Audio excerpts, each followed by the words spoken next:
ça va, mais c'est quelque chose qu'on m'avait pas du tout dit. La gynécologue m'en avait pas du tout parlé, donc c'est vrai que c'est ce côté-là, et je pense aussi que la douleur, physique est encore plus vive parce que j'ai pas eu de préparation. On m'aurait dit, avant, on m'aurait expliqué, voilà, ça va se passer comme ça, tu vas voir ci, tu vas voir ça, n'aie pas peur pour ça, j'utilise ce matériel-là qui va te et en fait, j'ai pas du tout eu ça, ce qui fait que, je naviguais en fait vraiment à l'aveugle.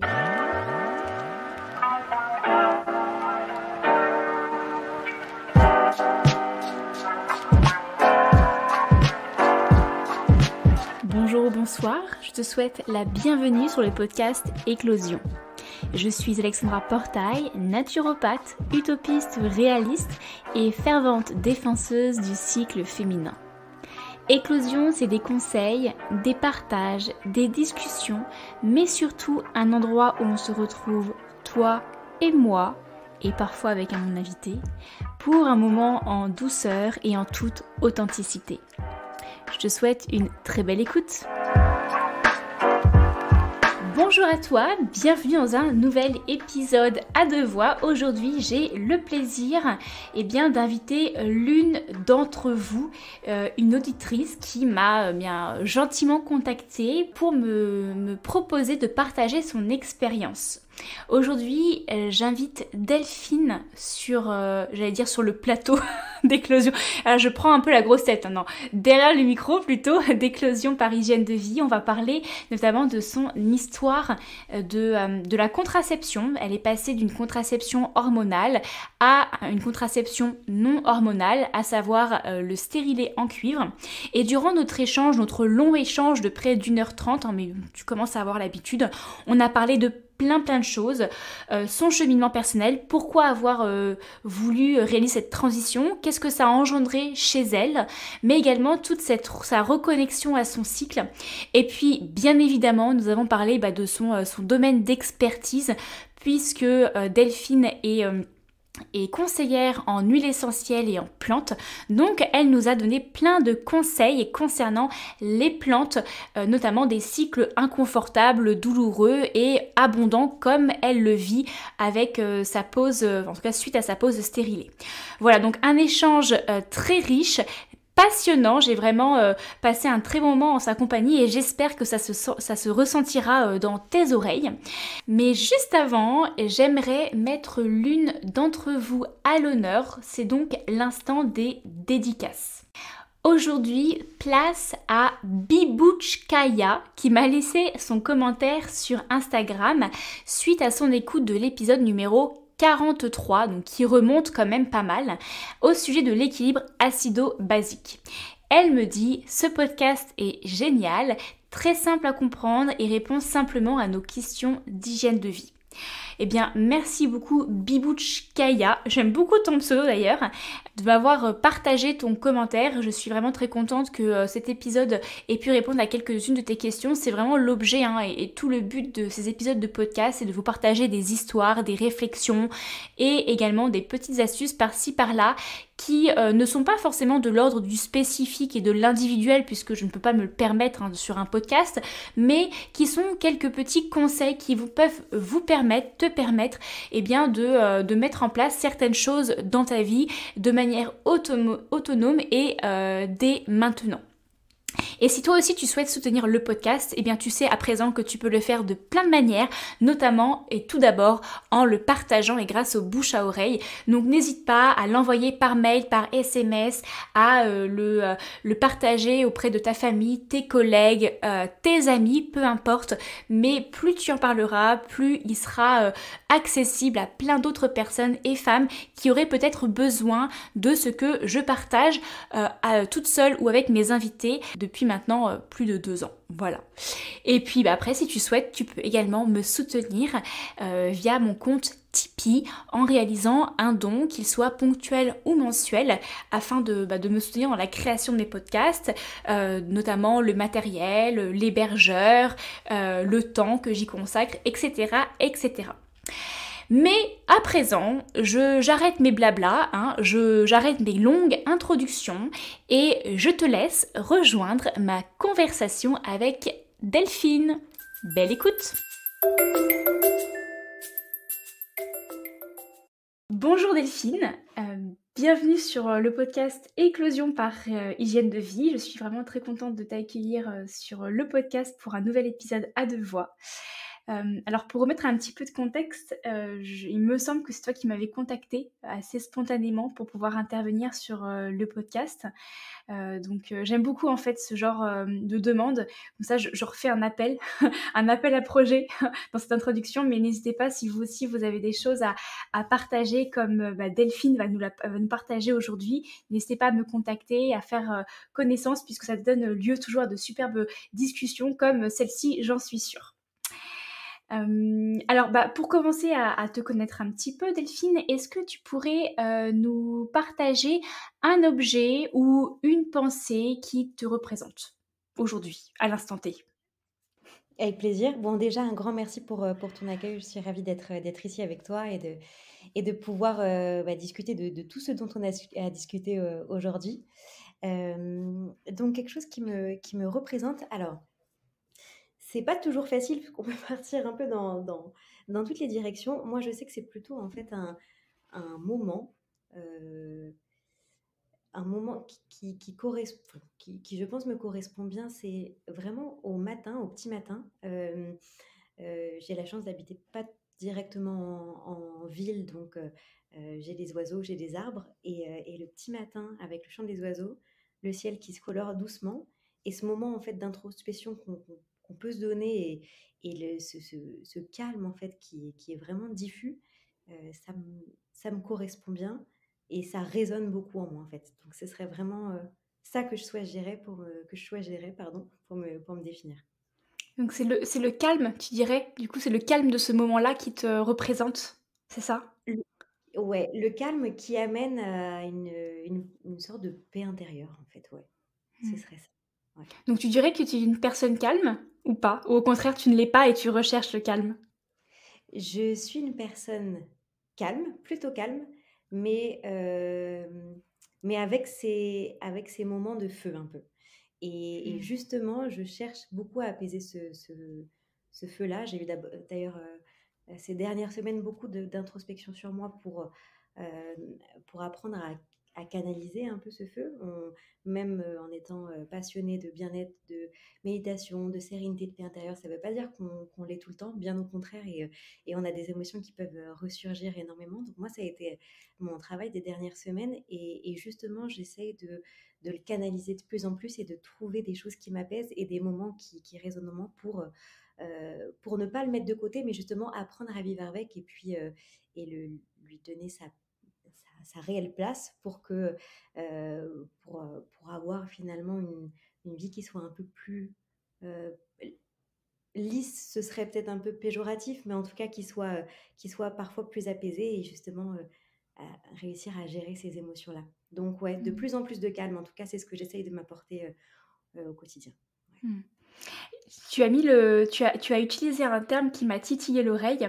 Tu as dit, Mm. ces moments que l'on peut se donner et j'aimerais bien rebondir sur ça parce que comme tu l'as mentionné, c'est nous qui nous offrons en fait ces moments où le droit à alors là, ça peut être l'accès à un moment particulier, mais ça peut être faire quelque chose mais c'est le fait que l'on peut se donner des choses, comme on peut aussi s'en retirer, et on ne doit pas attendre que quelqu'un nous les donne ou nous les enlève.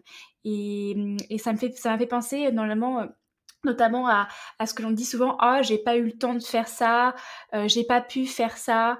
Mais en fait, on a tous le même nombre d'heures dans une journée, et c'est à nous de choisir ce que l'on peut se donner, ce que l'on veut se donner à soi, à autrui. Alors, dit comme ça a l'air très très simple, hein.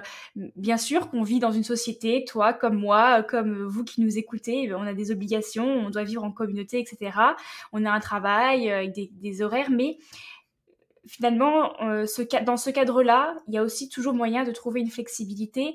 Et je pense que c'est important de remettre le doigt dessus parce que en fait, on est tellement pris par le quotidien que l'on oublie les petits instants dans notre vie où on peut quand même se donner le droit à ou l'accès à un tel moment, par exemple, comme toi tu le fais le matin. Donc voilà, c'était Complètement. juste un petit clin d'œil au terme très précis que tu as employé, ce qui illustre, alors je ne sais pas si tu l'as fait exprès ou si c'était instinctif, Mais quand on a des termes comme ça et qu'on l'emploie de manière assez naturelle, c'est que le chemin est déjà bien en cours. Et alors je sais pas si ça a toujours été comme ça ou si c'est en chemin pour toi. C'est d'ailleurs une petite question que je t'ouvre, hein, mais est-ce que tu as toujours eu cet état d'esprit de t'autoriser l'accès à certaines choses ou c'est assez récent? Non, c'est vrai que j'ai toujours eu cet état d'esprit. Alors maintenant, les choses auxquelles je me donne accès, avec lesquelles je me laisse aller, évoluent au fur et à mesure que moi aussi j'évolue euh, et que je grandis. Mais j'ai toujours mis effectivement en priorité ces moments à moi. J'ai j'ai toujours eu ce besoin en fait. C'est même pas que je me suis forcée ou que je me suis dit maintenant voilà il faut toujours s'accorder du self-care parce que c'est de plus en plus en vogue et ça. J'ai toujours eu ce besoin-là et je l'ai toujours fait. Mais maintenant j'essaye de le faire de plus en plus de façon euh, en pleine conscience et de faire des choses de plus en plus simples pour me recentrer à l'essentiel. Donc ce serait plutôt ça qui changerait par rapport à avant. Mmh.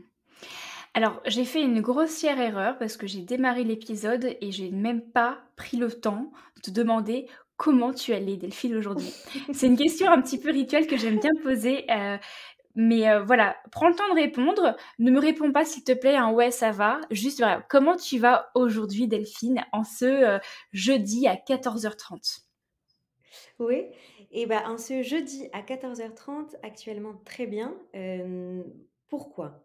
Parce que je sors d'une belle séance de yoga. Je le fais entre midi et deux, donc du coup c'est une bonne heure de yoga. Ça, bon, moi c'est vraiment mon exutoire, c'est vraiment, j'adore cette pratique et donc c'est vrai qu'après une heure on est toujours bien détendu, l'esprit recentré, l'âme apaisée.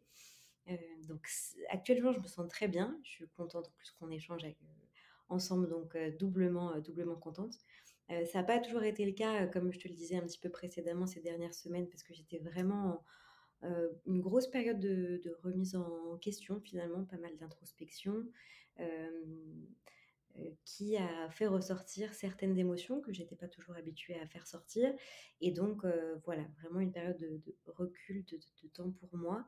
Euh, c'est pas toujours facile à gérer, mais là, ça fait un petit mois, donc je commence un petit peu à voir le bout, à me sentir mieux au quotidien, et donc ça fait plaisir, mais ça n'a pas été de tout repos, effectivement, ces dernières semaines.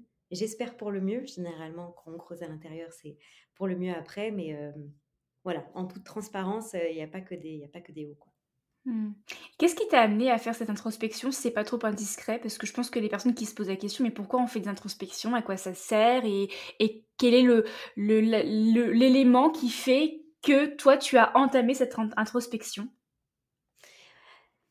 Alors, ce serait de finalement de pas me sentir 100% en adéquation avec certaines de mes pensées ou certains de mes actes ou certaines de mes réactions. De me dire, bah, ça me ressemble pas.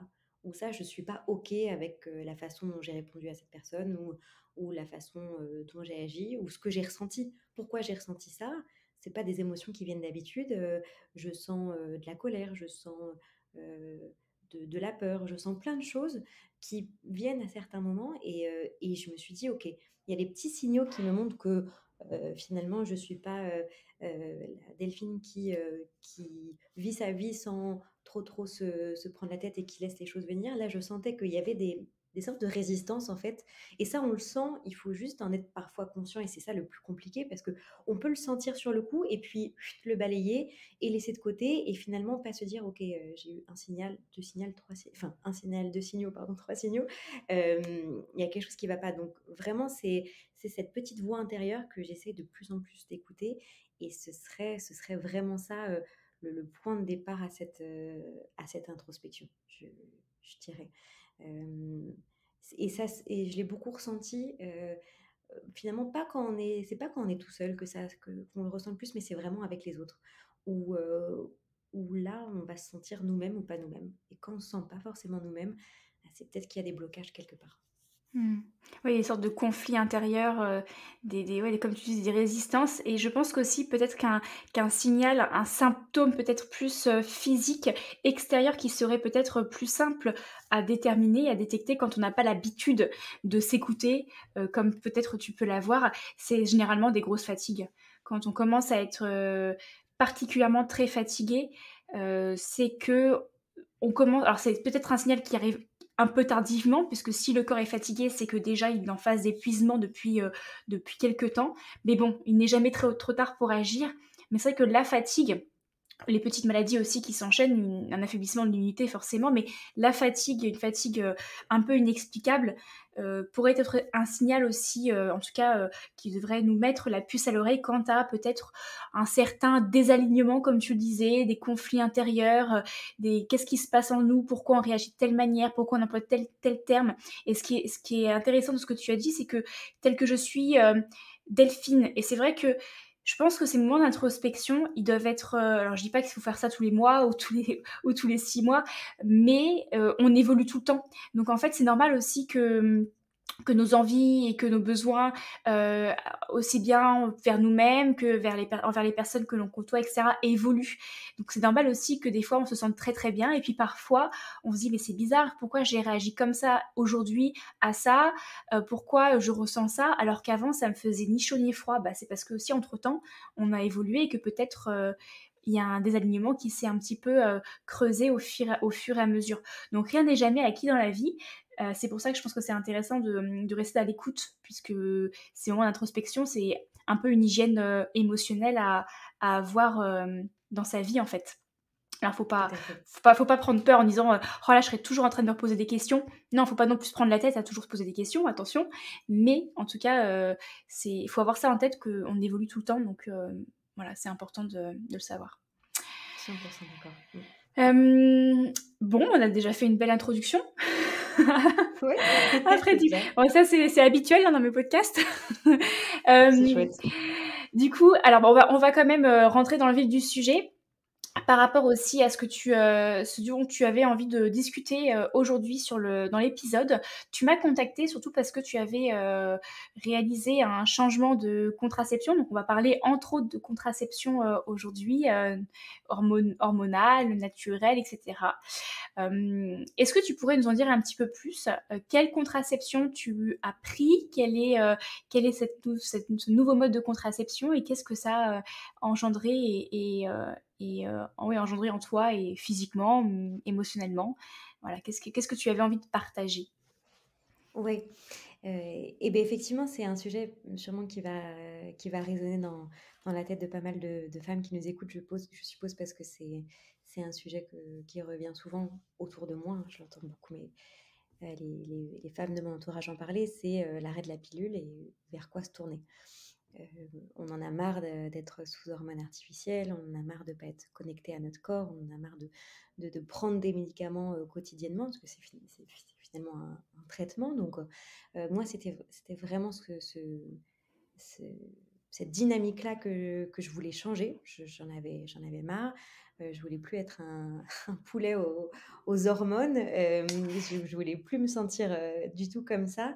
Je voulais voilà, avoir un cycle qui se passe vraiment en moi. Il faut savoir que quand on est sous pilule, c'est des fausses règles, on n'a pas d'ovulation, donc le cycle ne fonctionne pas comme il doit fonctionner normalement. Je voulais vraiment me reconnecter à ça. Euh, je sais que la pilule avait beaucoup joué aussi sur mon poids, avec les fluctuations de mon poids, de la rétention d'eau. Je faisais beaucoup de rétention d'eau, donc il y avait aussi plein d'effets à côté qui n'étaient pas agréables du tout. Donc ça, j'ai fait ce switch-là il y a déjà quelques années et on en parlait quand même beaucoup moins il y a plus de 5 ans. Tu as pris combien de temps la Et donc, pilule? j'ai pris la pilule pendant... alors, j'ai dû la prendre 4 ans. À peine, ouais, Mmh. ouais, ouais, à peine 4 ans. À peine 4 ans. Euh, et donc, à l'époque, j'étais en Belgique pour faire mes études. J'ai fait mes études de 5 ans à Bruxelles. Donc, j'ai fait ce changement-là là-bas, à savoir que chaque pays a des types de... Enfin, finalement, a une façon de pratiquer la médecine différemment. Les gynécos ont des matériaux en tout cas beaucoup moins perfectionnés que ce qu'on peut avoir en France. En tout cas, les quelques-unes que j'ai testées à Bruxelles, des choses en tout cas qui fonctionnent, mais beaucoup moins dans le bien-être de la femme. Donc c'est vrai que cette transition a été un petit peu dure. Parce que quand je suis allée voir ma gynéco pour lui expliquer ça, elle a été à l'écoute, elle a compris. Moi, j'avais une idée en tête, c'était le stérilet en cuivre. Elle m'a dit ok, pas de problème, on y va. Mais il y avait ce côté, en fait, il y avait deux choses. J'ai pas eu d'écoute et le matériel était beaucoup plus rudimentaire. Des à base de métal froid plutôt que de plastique qui se jette comme on peut avoir en France. Enfin, c'était vraiment, euh, voilà, c'était beaucoup moins agréable. Donc j'ai eu cette période-là, elle a été très compliquée, cette transition-là, parce que je me suis pas sentie accompagnée et, euh, et physiquement, ça a été compliqué.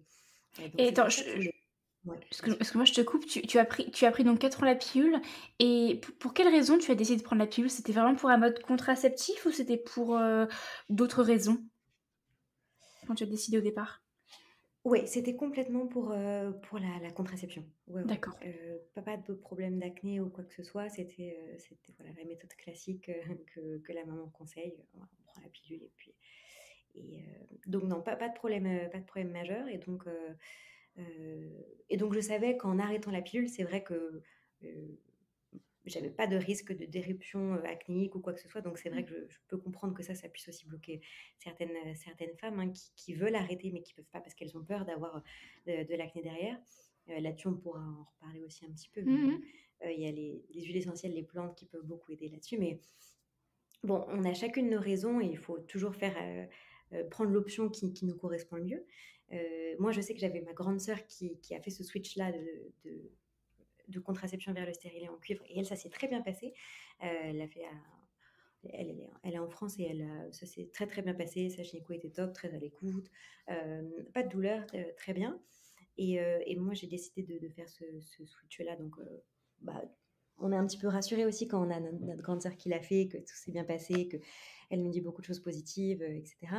Euh, euh, et puis, j'étais aussi un petit peu motivée, il faut le dire, même si à l'époque, j'avais juste 20 ans, c'était dans très longtemps, mais pour ce côté aussi fertilité. J'avais beaucoup peur d'avoir des problèmes à faire des enfants si je restais sous pilule, même si c'est quelque chose qui n'est pas du tout avéré. Mais voilà, je voulais vraiment me reconnecter à mes cycles et puis vraiment me sentir femme, en fait. Euh, donc voilà, j'ai switché il y a maintenant plus de 5 ans.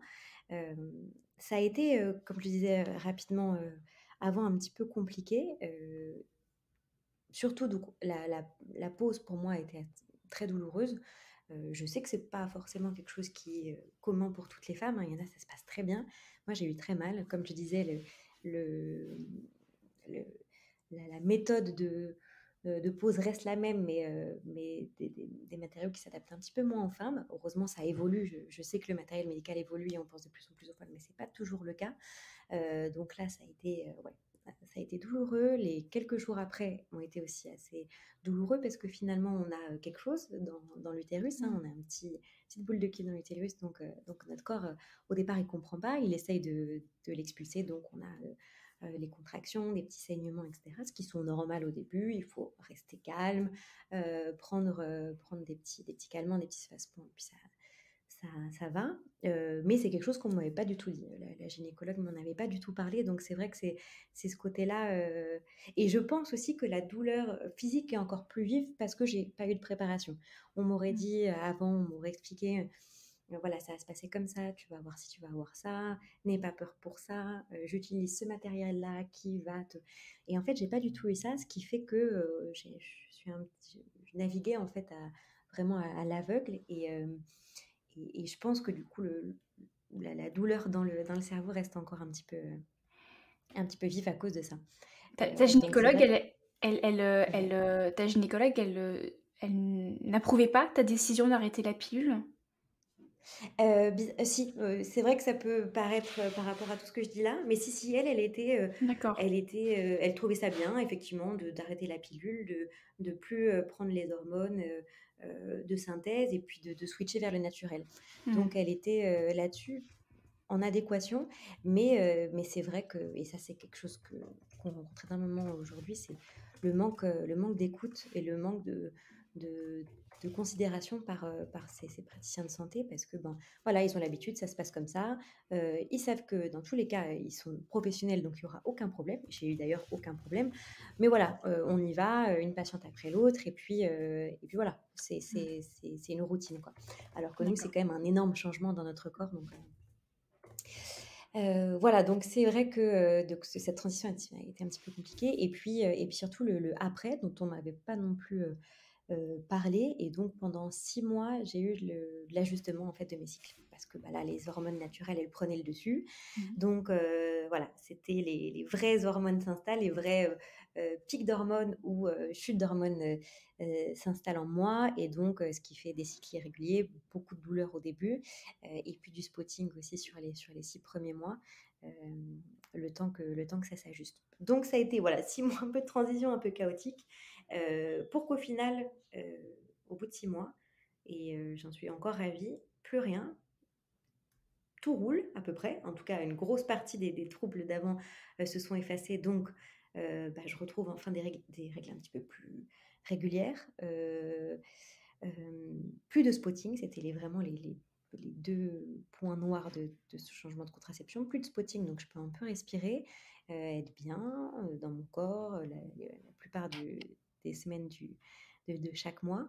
Ça, c'était assez important. Mais néanmoins, je garde quand même de grosses douleurs de règles, et puis des règles plus abondantes. Et donc ça, c'était vraiment le gros changement qui impacte le quotidien d'une femme, hein, dans sa vie pro comme dans sa vie perso, c'est sûr. C'était le cas déjà avant que tu ne prennes la pilule contraceptive? Ces symptômes de règles douloureuses? Pas du tout, pas du tout. C'était D'accord. ça en fait, ouais, le gros changement, c'était que mes cycles ont vraiment énormément évolué, enfin, changé avec cette méthode. C'est qu'avant, ça se passait très bien, je sentais rien, les règles étaient classiques, et du coup, c'était vraiment une formalité en fait. Les règles dans le mois, c'était bon, bah, voilà, 4-5 jours, on fait attention, et puis après, je revis normalement. Alors que là, c'était plus du tout le cas, et il fallait du coup se réadapter complètement à cette nouveauté-là. Donc aujourd'hui, tu as des règles régulières, enfin oui, des cycles plus réguliers, mais avec, des périodes menstruelles plus douloureuses et plus abondantes, c'est ça? Alors, aujourd'hui, ça a encore évolué, parce que, et justement, du coup, c'est lié au sujet aussi du du jour, en tout cas, ouais, au sujet du jour, oui, le soin par les plantes. Moi, Mmh. c'est ce qui m'a vraiment permis de faire un peu plus la paix avec mes cycles, en fait, parce que je comprenais pas pourquoi j'avais aussi mal. Pour moi, c'était quand même pas normal. C'était gênant au quotidien de voir autant, bah, rester chez soi, en fait, quand on a ses règles, ou faire attention, ou aller toutes les 2 heures aux toilettes, parce que, bah, voilà, en fait, il faut changer de protection, et cetera. À l'époque, je n'utilisais pas encore de culotte menstruelle, et on en parlait aussi un petit peu moins. Et je suis vraiment pas super pro médicaments. C'est vrai que j'évite d'en prendre quand c'est pas nécessaire. Et donc j'avais juste la bouillotte, quoi, avec moi. Et donc j'ai commencé un petit peu à m'intéresser aux méthodes naturelles qui permettent de faire du bien. Et donc en premier lieu, les huiles essentielles, où là j'ai pu déjà apaiser mes douleurs, euh, et donc du coup un pas en avant vers la connexion avec mes cycles. Ça, c'était vraiment le point d'entrée. Et puis, en connaissant de plus en plus d'huiles essentielles de plantes, bah, apprendre à régulariser mes cycles pour que tout seul, le corps fasse son travail, sans s'inquiéter, sans se dire: «Oh là là, j'ai des cycles irréguliers, donc ça veut dire que, ou ça veut dire que ci, que ça». Non, prendre le temps, les régulariser par moi-même, et donc laisser le corps faire, se régulariser tout seul, mais en l'aidant un petit peu. Et donc maintenant, c'est vrai que c'est un aspect de ma vie qui se passe bien, et qui d'ailleurs, je vais même aller plus loin, qui est devenu presque central pour moi. Cette connexion au cycle dont on n'a pas du tout l'habitude de parler est devenue vraiment, vraiment importante. Euh, c'est vrai que finalement, on a l'habitude d'avoir nos règles. Ok, on passe 5 jours, c'est pénible, on les laisse de côté et on vit les 25 autres jours du mois de façon normale, comme s'il se passait rien. Alors qu'en fait, il se passe énormément de choses dans le corps et j'ai appris de plus en plus à écouter ce qui se passait dans mon corps pour justement aller plus loin dans mon introspection, comme je le disais tout à l'heure, et puis vraiment célébrer cette nature qu'on a, cette nature cyclique que chaque femme a et qui est très belle et qui peut nous donner énormément de force si on apprend à l'écouter un petit peu. Hmm. Alors je vais faire durer le suspense, hein, mais avant de passer sur le côté des Bien sûr. plantes et ce que tu as trouvé justement qui pouvait t'aider à régulariser un petit peu ton cycle, j'aimerais revenir sur 2 points. Le premier, c'est finalement, qu'est-ce qui a guidé ton choix vers le stérilet en cuivre? Parce que tu as arrêté la pilule, mais pourquoi avoir choisi le stérilet en cuivre? Pour toutes ces personnes qui nous écoutent, ces femmes qui sont peut-être en train de prendre une contraception hormonale et qui sont en train de se dire vers quel autre mode de contraception je vais pouvoir me tourner. Toi, qu'est-ce qui a guidé ce choix-là en particulier? Est-ce que c'est parce que c'est ta sœur qui avait celui-ci, donc tu t'es pas trop posé de questions, ou est-ce qu'il y a d'autres choses qui sont venues en perspective? Je dirais que la première chose qui est venue en perspective, c'était le côté no hormones. J'en voulais plus du tout. Et en fait, finalement, on est assez vite restreint parce que la pilule, il y a des hormones. Le stérilet hormonal, il y en a. L'implant, il y a des hormones.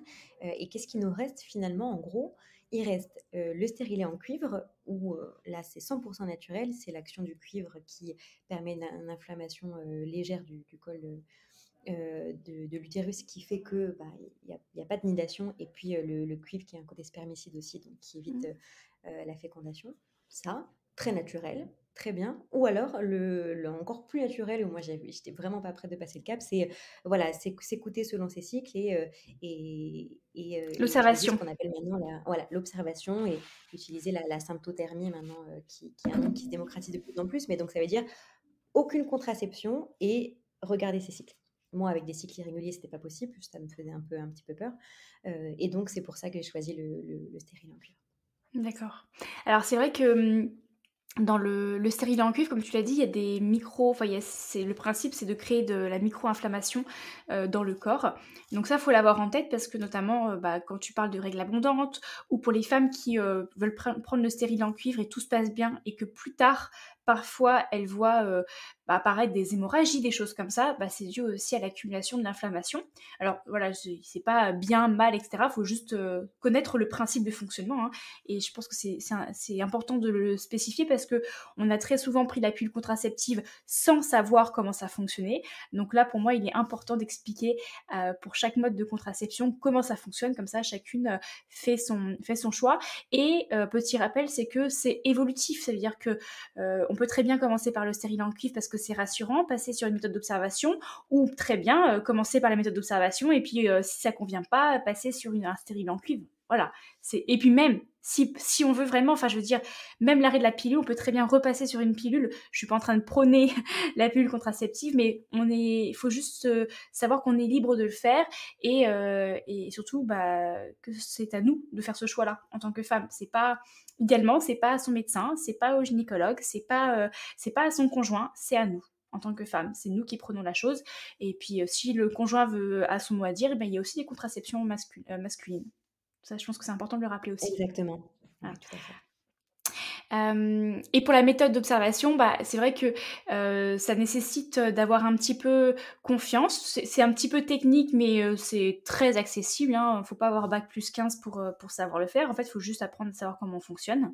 Mais ça peut être un peu plus rassurant de prendre un stérilet. Par contre, ça fonctionne bien à condition d'être bien formé et de savoir observer son cycle. Ça peut fonctionner sur des cycles irréguliers à condition de bien se raccrocher aux différents symptômes de fertilité et d'infertilité que l'on observe en fait, que notre corps nous communique tous les jours. Voilà. Exactement.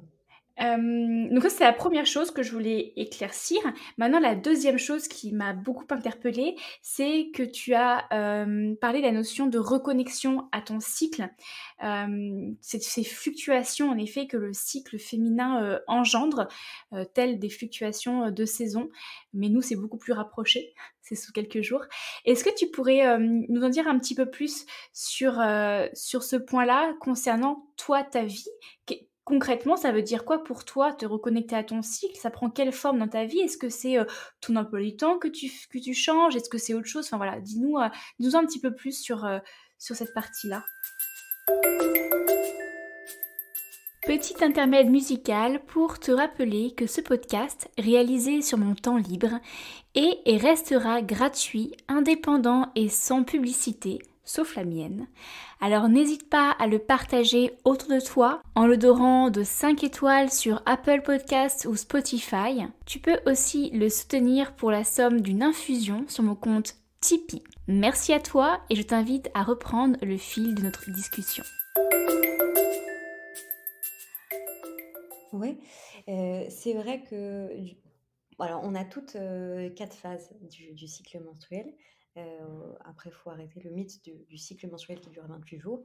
Ah Non, oui, on a arrêtons. des cycles, voilà.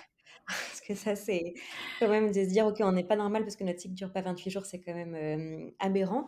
Donc non, on a chacune des cycles qui nous sont propres, mais on est quand même toutes dirigées par les 4 phases. Elles prennent chacune le temps qui leur est dû, mais on est régies par 4 phases. Heu et dans ces 4 phases-là,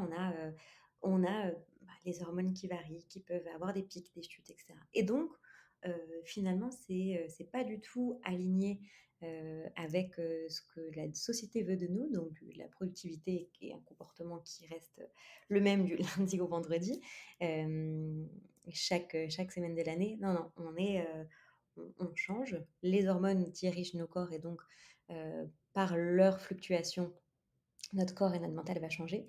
Et c'est vraiment en me basant là-dessus que je me suis dit: «OK, si mon corps change, mes hormones changent, mon mental change, pourquoi moi je ne change pas dans ma vie au quotidien? Pourquoi je ne prends pas appui là-dessus et je ne m'adapte pas à ça?»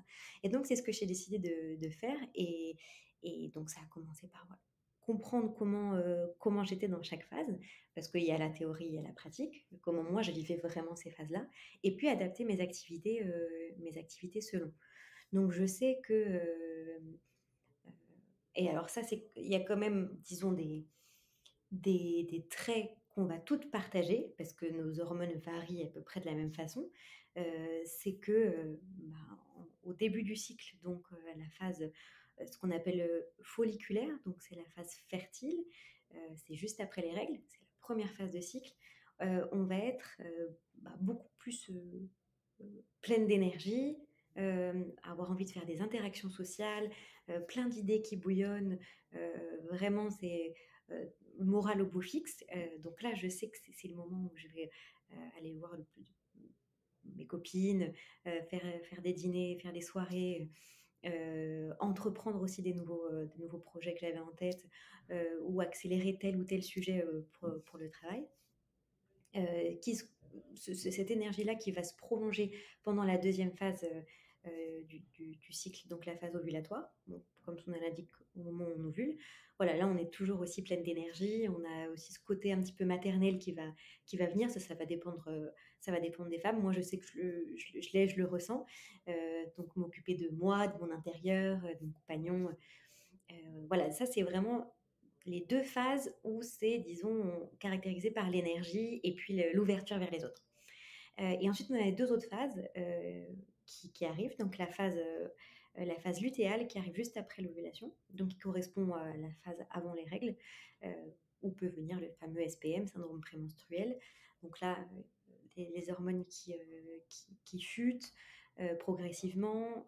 On change aussi de dominance, hormonale, parce qu'avant on était dirigé par les oestrogènes qui nous donnent cette énergie, ce côté solaire. Là, on va plus être dominé par la progestérone, donc beaucoup plus de calme, euh, d'introspection, on ralentit les relations sociales. Moi, je sais que cette phase-là, hein, lutéale, juste avant les règles, c'est surtout chez moi, tranquille. J'évite de me mettre en situation sociale où je suis pas forcément à l'aise. Euh, voilà, vraiment ce qu'on appelle le slow living, c'est vraiment ce que je mets en avant pendant cette période-là. Et pareil pendant les règles aussi. Juste après, donc la quatrième phase du cycle, c'est la phase menstruelle, où là, on a les hormones au plus bas, on a besoin d'être avec nous-mêmes, d'y aller tranquille, de réfléchir sur soi. Ça va être le moment où ça va être le plus propice. Moi, en tout cas, c'est comme ça que je le vis. Propice à la réflexion et à l'introspection, beaucoup plus en phase menstruelle qu'en phase qui la précède, donc la phase de SPM, etc., où là, on va être un petit peu plus irritable, un peu moins patiente aussi. Donc, chaque phase a ses petites particularités. Ce que je dis, c'est pas du tout une généralité qui doit forcément impacter, enfin, qui doit faire écho à chacune d'entre vous. Pas du tout. Il faut prendre le temps de voir aussi comment ces phases se passent à l'intérieur de soi et puis après adapter selon. Moi, en tout cas, je sais que c'est comme ça que ça se passe et donc j'adapte complètement mon quotidien selon. Et depuis que je le fais, je vois des grands changements et justement, c'est aussi un peu en lien avec cette productivité qui, malgré tout qu'on recherche, ok, on se dit, c'est la société qui veut qu'on soit productive, moi je m'adapte à mon corps, à mon mental, mais on a envie de faire des choses de notre vie, on a envie de réussir à être productive, et en fait en se connaissant et en connaissant ces variations hormonales et ce qui se passe, et ben on arrive à être plus productif, c'est-à-dire que je ne vais pas commencer un projet où je dois aller à droite à gauche euh, pendant ma phase menstruelle. Mais par contre, pendant cette phase-là, je vais plutôt poser une stratégie d'un nouveau projet que j'aimerais développer. Et puis à l'inverse, en phase ovulatoire, où je suis pleine d'énergie, tournée vers les autres, et ben, je vais aller à la rencontre de certaines personnes, faire des contacts, du réseau, négocier aussi. Négocier, faire une négociation. Je vous déconseille généralement de négocier quoi que ce soit, votre salaire, votre voiture, un appartement, dans ces phases ces 2 dernières phases du cycle, donc SPM, règles, etc., où on va avoir moins de patience, on va être moins ouverte, on va moins rayonner et ça va se ressentir, mais beaucoup plus dans la phase où on est dominé par les oestrogènes, donc dans les 2 premières phases dont je parlais, folliculaire et ovulatoire, où là, et bah, ça va être beaucoup plus simple d'arriver à nos fins de notre façon. Donc voilà, il y a plein de petites choses à adapter et c'est quelque chose qui, personnellement, a beaucoup révolutionné mon quotidien. Donc en fait, le moment où tu m'as contacté par mail pour partager ton histoire, j'imagine que tu étais en phase folliculaire ou ovulatoire, dans l'ouverture et la rencontre. Oui, alors il faudrait que je vérifie sur mon calendrier, mais effectivement, c'est possible, oui. Alors, tu as dit oui, la société qui nous demande d'être productif, etc. Alors je te rejoins totalement, mais en même temps, quand tu as dit ça, j'ai une pensée qui m'est venue parce que je suis du genre aussi à dire la société, elle me met la pression. Mais en fait, nous faisons partie de la société. Donc il faut aussi reprendre un petit peu notre responsabilité en main. Ça veut dire que nous faisons partie de la société, donc nous faisons partie des personnes qui recherchent la productivité envers nous-mêmes, envers les autres.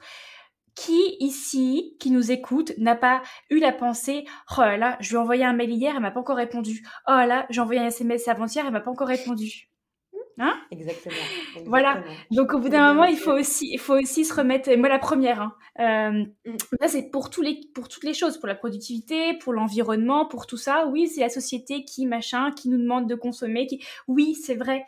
Mais nous faisons partie de la société, nous faisons partie de la nature, nous sommes des éléments, des maillons. Donc, on peut aussi faire en sorte d'en sortir et de briser un petit peu des fois cette chaîne. Alors, à notre échelle, mais on peut.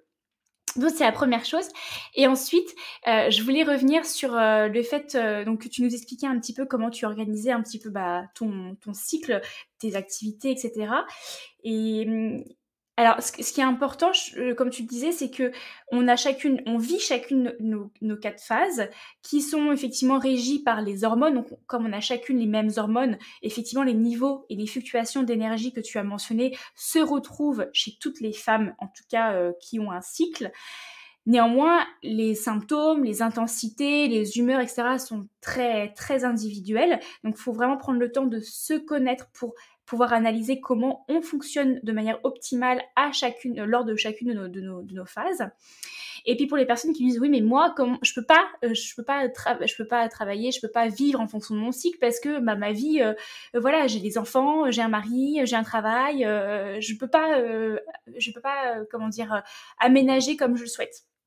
Alors oui et non. Ça veut dire que oui, je pense que comme je disais tout à l'heure, on a un cadre de vie qui n'est pas le même pour chacune, mais on a chacune des cadres de toute façon dans notre vie.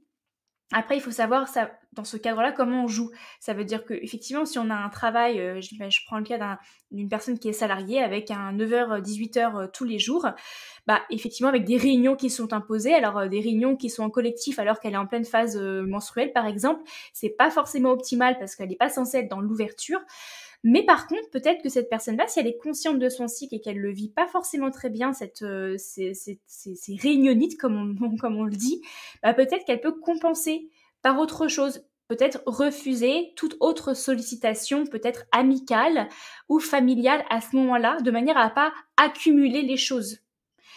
Voilà, c'est ça aussi, c'est Exactement. savoir dans les moments où en fait où on peut avoir une action, comment on peut faire pour limiter en fait les choses qui ne sont pas en accord avec notre phase du cycle. Voilà. Absolument. Et ce que tu dis est très juste. Et rien que le fait, pour reprendre ton expression, quand on est consciente de ça, et ben rien que d'être consciente de, ok, je suis en phase menstruelle, donc je sais ce qui se passe dans mon corps, je sais que je suis un peu plus renfermée sur moi, et ben ça va nous permettre quand même de mieux vivre ces interactions ou se dire, ok, bon bah j'ai pas été top ou effectivement j'ai pas réagi comme d'habitude, mais je sais que c'est à cause de ça, donc je culpabilise pas, je suis comme ça et ça se passera mieux dans 2 semaines. Et puis on se protège aussi, en connaissant notre terrain un petit peu plus compliqué, on va peut-être aussi moins réagir au quart de tour pour certaines, ou moins euh, finalement il y a autant d'exemples que de femmes, mais voilà, de se connaître avant et de savoir où on en est, bah, ça va permettre de vivre ces interactions qu'on n'a pas trop envie d'avoir avec un aspect un petit peu plus serein, quoi. Mhm. Et puis si jamais vous avez des personnes, si jamais vous êtes en couple ou même vous avez des amis très proches, ben vous pouvez très bien déléguer, expliquer. Enfin, aujourd'hui on explique rarement, on dit rarement, ah excuse-moi, je suis en pleine. Enfin si, remarque, on peut le dire, je suis en pleine phase menstruelle ou prémenstruelle, donc mes propos interprètent pas trop, prends-les avec des pincettes, voilà. Mais on pourrait presque Exactement. se balader avec une petite On devrait le pancarte. démocratiser. Mais oui, en fait, pour C'est aider clair. aussi la communication, par exemple, demander plus à notre conjoint de nous aider à ces moments-là, enfin, impliquer aussi les personnes qui sont autour de nous à les sensibiliser à ces fluctuations cycliques. Et ça pourrait les aider, elles aussi, si ce sont des femmes, à mieux accepter leurs propres fluctuations cycliques. Absolument. 100% aligné là-dessus. Ouais. On va créer des pancartes.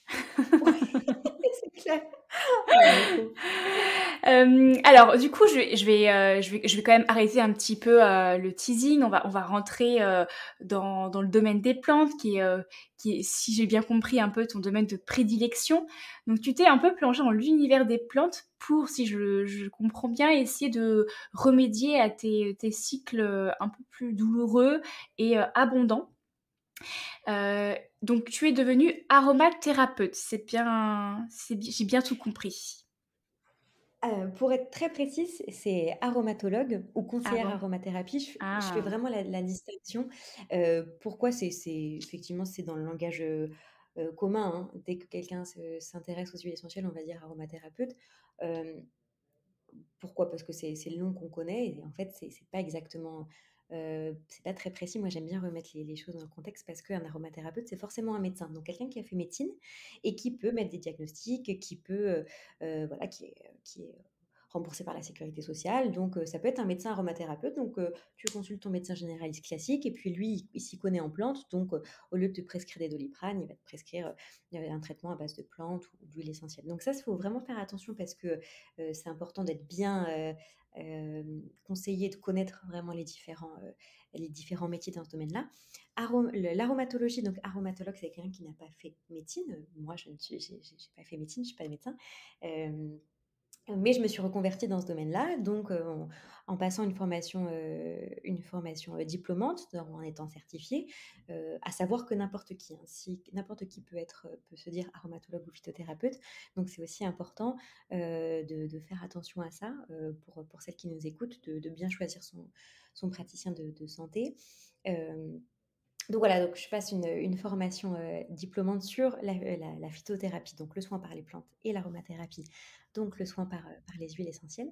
Et l'aromatologie, j'aime bien aussi préciser ça, c'est plus que, finalement, les huiles essentielles pour des soins thérapeutiques. C'est aussi les huiles essentielles, pour le bien-être holistique, donc qui va comprendre le corps, l'esprit et le psyché. Et donc ça va être aussi apporter du bien-être à la personne par différents moyens via les huiles essentielles, et aller à la source, du problème. C'est-à-dire que, au lieu juste de soigner les symptômes, on va vraiment aller sur, les petits points sensibles et souvent, et ça vient aussi souvent du mental, apaiser à ce niveau-là pour éviter qu'ensuite les symptômes viennent.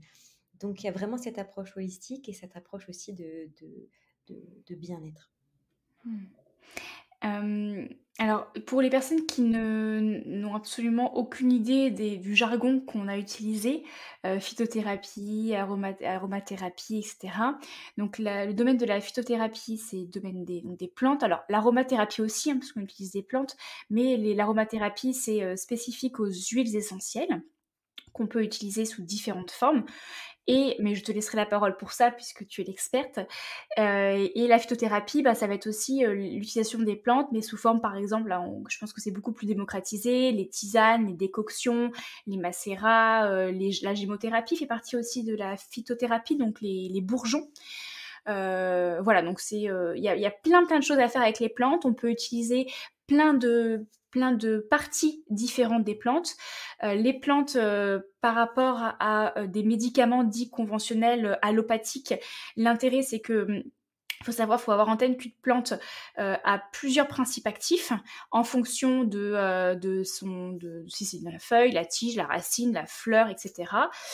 Plein de principes actifs différents. Et en fait, dans les médicaments plus allopathiques, conventionnels, un médicament n'a que un ou des fois deux principes actifs qui ont été en fait extraits ou refaits de manière chimique, on va dire. Et on n'a plus cet effet qu'on appelle le totum ou totem, ça dépend comment on le dit, totum de la plante. Donc le totum de la plante, c'est vraiment cette idée que quand on utilise une plante, on a vraiment une multitude de principes actifs que contiennent la plante, donc une réelle synergie qui peut être beaucoup plus complète en fait pour le corps. Et c'est ce qui illustre vraiment de la puissance en fait du pouvoir des plantes, tout simplement. Exactement. Et ce que tu disais, je me permets juste de rebondir là-dessus, c'est ces côtés, justement qui comprend tous les principes actifs de la plante qui va permettre, finalement de ne pas avoir d'effets secondaires, et c'est ce qu'on a avec les médicaments. Il y a un Exactement. principe actif qui est isolé et du coup, il y a une répercussion dans notre corps à un autre endroit, alors qu'avec la plante, en utilisant toute sa force, tous ses principes actifs, on évite enfin, c'est même pas on évite, c'est qu'on n'a pas, d'effets secondaires avec, les huiles essentielles des plantes. Exactement, c'est un point très très important et qui fait vraiment toute la différence par rapport aux médicaments. Néanmoins, ça ne veut pas parce qu'on n'a pas d'effet secondaire qu'on ne peut pas avoir des effets indésirables qui peuvent provenir d'allergies, d'intolérance ou encore de contre-indications par rapport à la prise d'éventuels médicaments que l'on prend. Il peut y avoir des Absolument, interactions, voilà. Mais il n'y a pas absolument. d'effet secondaire porté par la plante en tant que telle, puisqu'effectivement, l'ensemble des principes actifs crée en fait l'équilibre de la plante. Exactement. Alors maintenant qu'on a bien vendu les plantes, je te propose que l'on revienne sur le sujet vraiment du jour, à savoir le cycle, donc les plantes en question pour les cycles peut-être irréguliers et un petit peu compliqués dans le cas par exemple du stérilet en cuivre, mais on peut élargir à plusieurs types de cycles. Quelles sont pour toi les plantes qui t'ont personnellement aidé? Alors c'est vrai que c'est important de dire, de mettre ce mot «personnellement» avant, parce que, c'est un sujet qui est difficile de conseiller, à l'aveugle, de faire des généralités sans avoir la personne en face. Euh, pour moi, un soin qui va être adapté, qui va être efficace, va passer par une écoute et par finalement des conseils personnalisés. Euh, je vais essayer de partager ici ce qui m'a aidé et des plantes qui peuvent être tolérées généralement de tous ou quasiment, sans contre-indication majeure. Mais c'est super important d'avoir un thérapeute de santé vers qui se tourner pour poser des questions.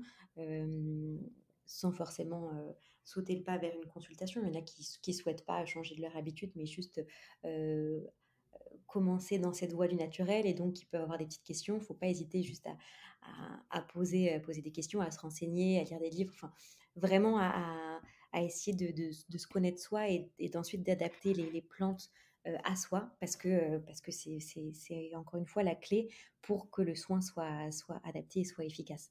Ouais, Euh, surtout que, excuse-moi, je me permets juste Bien sûr. de compléter par rapport à ce que tu dis. Effectivement, c'est important parce qu'il ne faut pas non plus tomber dans la contraception. Dans on va dire, j'ai plus de mots en tête, mais l'ordonnance naturelle. L'idée, c'est pas de Ouais. passer d'un médicament allopathique à un médicament naturel et trouver un équivalent en disant, bah, je vais faire du mieux à mon corps, je vais prendre une plante. Non, l'idée, c'est de comprendre vraiment, en fait, pourquoi le cycle est irrégulier, pourquoi tel trouble, et seule une approche vraiment, bah, comme tu disais, holistique, globale, permet vraiment d'identifier des différentes causes, donc effectivement les meilleures plantes, mais pas que.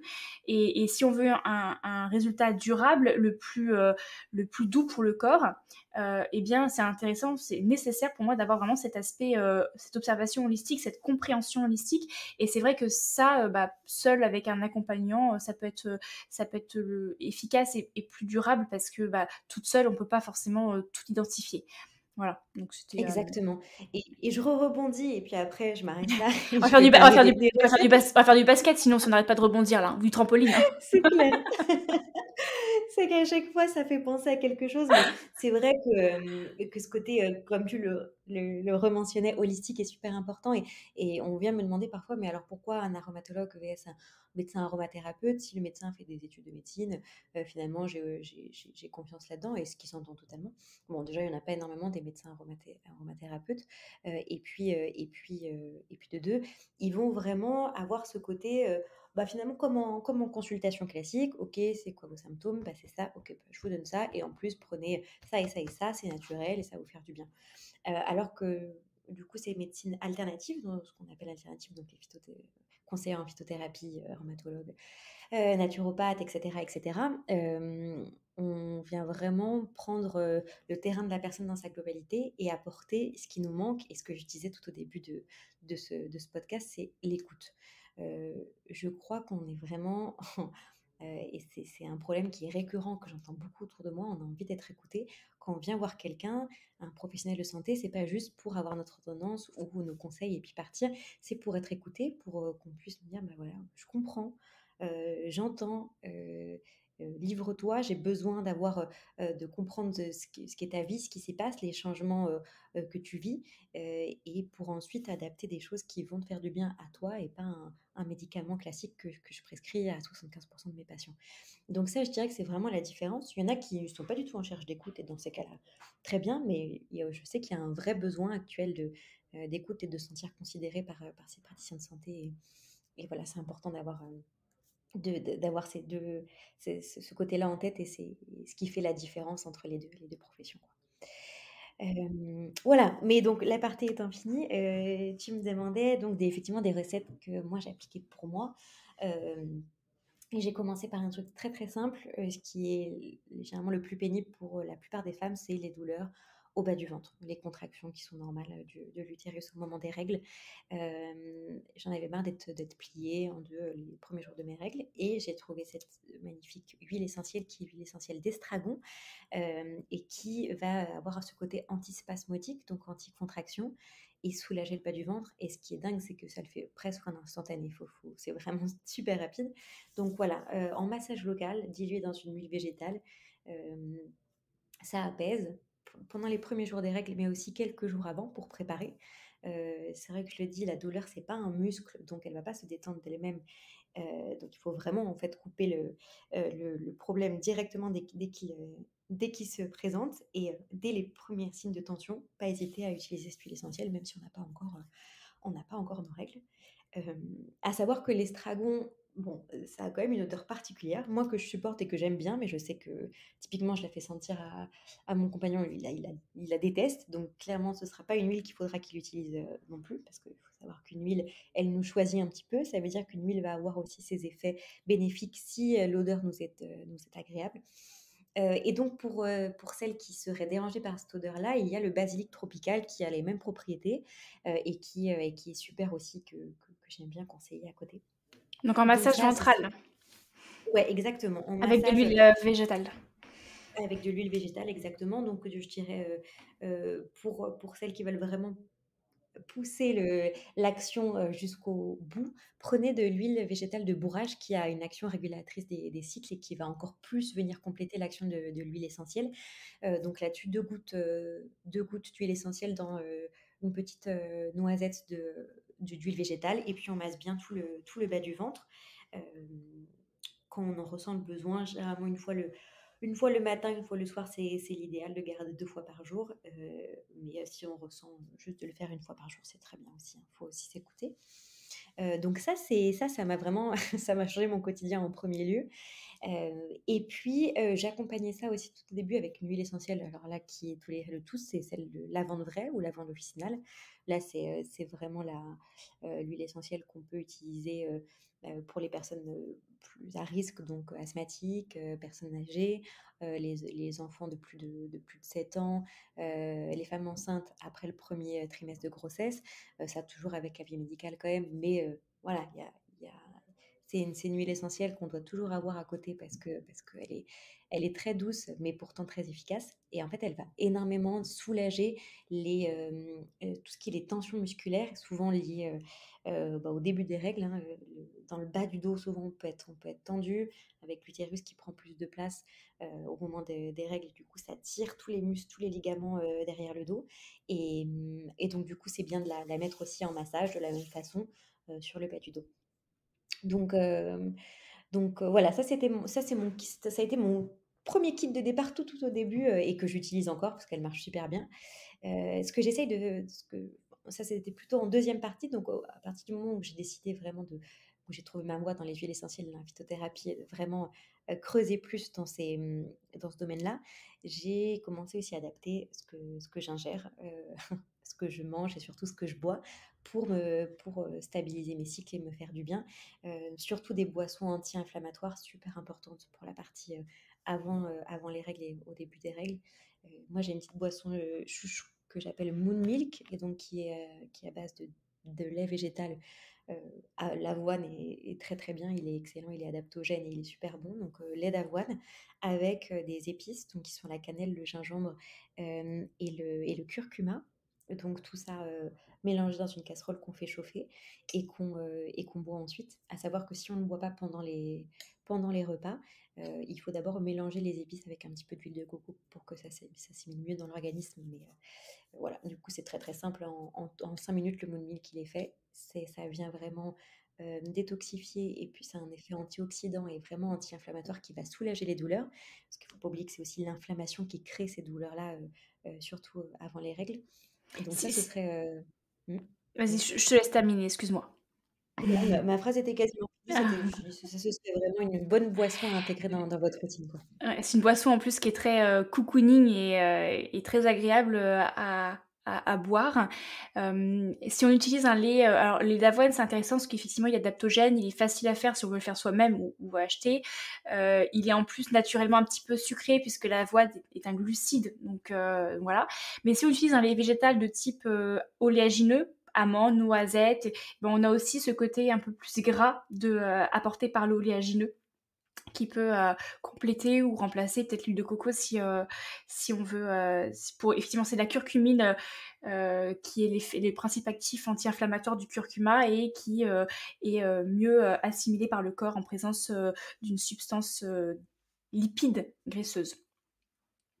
Et sur le côté anti-inflammatoire, je me permets juste de compléter, ce n'est pas une plante en tant que telle, mais l'un des meilleurs anti-inflammatoires, même avant les curcuminoïdes comme le curcuma, ça reste les oméga-3.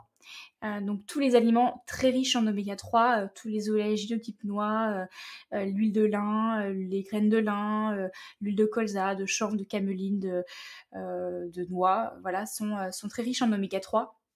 Donc ça, n'hésitez pas à vous faire des bonnes doses d'oméga-3 dans votre alimentation, voilà, en plus. Effectivement. Effectivement, donc voilà, ce côté, comme on le disait, anti-inflammatoire qui va être très important pour ces phases du cycle. Ce que j'utilise aussi et j'utilise assez régulièrement et c'est d'ailleurs, une des plantes qui m'a permis de régulariser mes cycles en fait, ça va être un hydrolat. Donc l'hydrolat, c'est de l'eau florale, c'est, obtenu pendant la distillation d'huile essentielle. C'est la vapeur d'eau qui est ensuite condensée et qui devient de l'eau, mais qui a toutes les propriétés, aromatiques de la plante.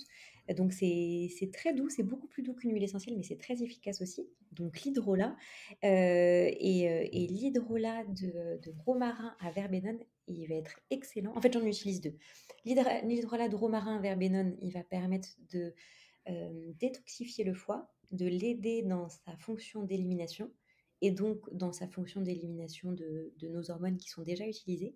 Ce qui fait que les vieilles hormones, on va les éliminer et qu'on ne va pas être surimprégné de nos hormones, ce qui est souvent à l'origine des déséquilibres au niveau du cycle. Donc en faisant ça, on va naturellement en fait euh, aider nos hormones à retrouver leur fonctionnement naturel et donc régulariser les cycles. Donc ça, c'est super important. On peut faire une cure au changement de saison, donc vraiment en cure de 3 semaines. Et puis sinon, de temps en temps, se faire un petit verre d'eau avec de l'hydrolat dedans pour continuer à soutenir notre foie. Et sinon, là, c'est plus pour le côté apaiser les symptômes, l'hydrolat de sauge officinale qui, elle, va vraiment aider au début des règles et qui va venir apaiser les douleurs. Donc les hydrolats, ça se prend très facilement, une cuillère à soupe dans un verre d'eau le matin et le soir, une bonne cuillère à soupe. Et voilà, on boit notre verre d'eau tranquille et l'hydrolat fait en nous. Mmh. La sauge, c'est une super plante effectivement pour régulariser les cycles, mais elle est en huile essentielle, en tout cas, elle est très puissante et même en phytothérapie, il faut vraiment la faire sous forme de cure et surtout pas en continu. Et l'huile essentielle est puissante. Alors tu me trompes, tu me arrêtes si je me trompe, un élément toxique, donc faut faire attention. Mais l'avantage, c'est que l'hydrolat, effectivement, les hydrolats sont beaucoup moins concentrés. Ils possèdent quand même les principes actifs. C'est d'ailleurs pour ça aussi que les hydrolats sont très adaptés aux femmes enceintes, aux femmes allaitantes et même aux enfants. Donc ça c'est une très très bonne alternative, l'hydrolat en ingestion, en cosmétique aussi, à condition, parce que quand ça en ingestion, il faut faire attention qu'elle soit bien pure, parce qu'il y a les hydrolats aussi, les eaux florales cosmétiques et du coup c'est pas la même pureté. Donc faire attention, faut bien regarder les modes d'ingestion sur votre flacon. Mais ce sont deux moyens d'utiliser les hydrolats qui est très très bonne alternative aux huiles essentielles. Donc ça c'est pour la sauge. C'est vrai que moi j'avais pas pensé à utiliser l'hydrolat enfin la sauge en hydrolat. C'est une bonne astuce. Et alors du coup l'hydrolat, toi tu l'utilises dans des verres d'eau, c'est ça? Est-ce que tu l'utilises d'une autre manière? En pur, Je dans des autres choses? Enfin. Ouais, alors non, je l'utilise quasiment, en tout cas dans le point de vue du côté interne, parce qu'après, effectivement, Oui. comme tu disais, il y a le côté externe sur la peau, etc. Mais en interne, directement dans de l'eau, c'est le plus simple et c'est comme ça Mm. que je le consomme et que je le conseille aussi. Ouais. D'accord, ok. Super. Est-ce que tu as d'autres petites recettes ou plantes du coup qui t'ont bien aidé? Ou tu as fait le tour? C'est déjà pas mal, hein? Oui, alors c'est déjà pas mal. J'aimerais quand même ajouter, c'est ce côté, pas directement du coup sur le corps, mais plutôt sur le mental, qui est énormément impacté pendant les différentes phases du cycle. Je Sur finalement 2 piliers, le côté, olfactothérapie, donc les huiles essentielles, par l'odorat en fait. Donc c'est une branche de l'aromathérapie, c'est vraiment inhaler les huiles essentielles et avoir leurs bienfaits, de cette façon-là. En fait, l'olfactothérapie, une des branches, je dirais même la branche la plus efficace de l'aromathérapie parce que notre odorat est directement connecté à notre système limbique, donc qui gère nos émotions.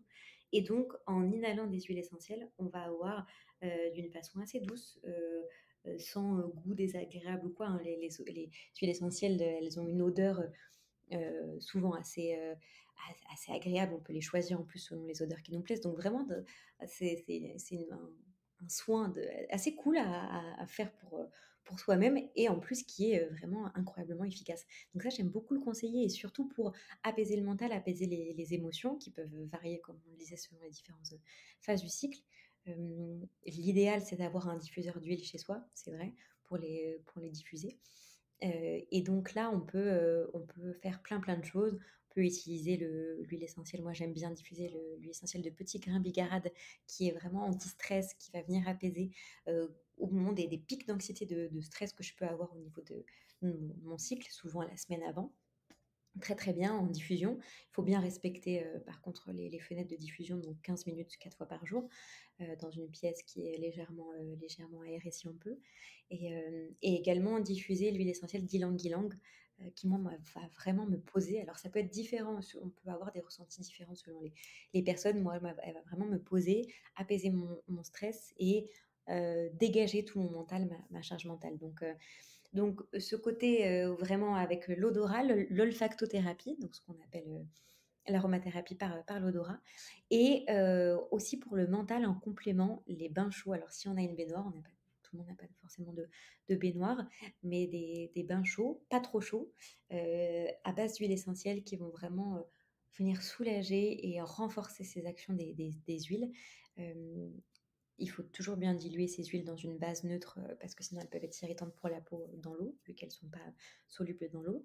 Euh, et là-dessus, des bains, typiquement, moi, un bain que j'aime beaucoup faire au début de mes règles, c'est un bain à l'huile essentielle de lavande vraie, donc l'huile essentielle dont on parlait au début, qui va vraiment venir soulager, décontracter mes muscles et m'apaiser énormément, que ce soit le corps et mon esprit. Donc ça marche aussi très bien à faire de temps en temps quand l'envie nous prend, quoi. Hmm. Alors du coup, je voulais revenir sur l'olfactothérapie. Moi, je sais que j'aime beaucoup cette méthode-là. Alors j'utilise alors peut-être à tort, mais moi ce que j'aime bien faire, c'est, alors, je vous partage les petites astuces de mon quotidien. Attention. Yes. En fait, moi j'aime bien les mettre sur ma table de chevet. Dans mon lit, sur ma table de chevet, j'ai des petits rituels. C'est-à-dire que je me couche le soir, je commence à me faire un petit massage des pieds. Alors ça prend pas 3 heures, hein. Juste je m'hydrate les pieds avec soit du beurre de karité, soit du coco, ça dépend de la saison, etc. Et parfois j'aime bien y mettre du coup une goutte d'huile de lavande vraie, de lavande officinale ou de lavande vraie, pour pouvoir justement porter cette odeur dans ma chambre, ou alors aussi en application externe pour apaiser un petit peu. Et ce que j'aime bien faire aussi, c'est des fois remettre des huiles essentielles, en fait, une ou deux gouttes sur un poignet, frotter mes deux poignets ensemble et ensuite inhaler comme ça pendant quelques secondes avant de juste éteindre la lumière et de m'allonger. Et ça, je change en fait, parfois c'est la lavande, parfois c'est le petit grain bigarade, parfois c'est la marjolaine et parfois même, du coup, en période hivernale, la ravinsara, qui a ce côté très antiviral, mais aussi relaxante. Et celle-ci, moi, j'adore. Et je pense qu'il faut aussi se fier. Alors, il faut connaître, c'est pas qu'il faut, mais c'est intéressant de connaître les grandes propriétés de chaque huile essentielle. Et puis après, de se fier à son cœur, en fait. Moi, je sais que la Ravinsara, en fait, au départ, j'utilisais que l'hiver, mais maintenant, c'est toute l'année, parce que j'adore son odeur. Et si on adore quelque chose, si on est attiré par quelque chose, c'est qu'il y a une empreinte, en fait, énergétique entre nous, une attirance, comme avec les couples, et que c'est pas pour rien. Donc ça, voilà, j'aime bien faire ça au niveau des poignets. Alors, il y a aussi au niveau, juste des fois au bouchon, parfois. Et puis, la lavande vraie, des fois, ça m'arrive de faire un petit flacon et d'asperger, en fait, ma chambre ou l'oreiller pas quelques minutes avant de me coucher. Donc ça, c'est aussi une autre manière de pouvoir utiliser les huiles en olfactothérapie.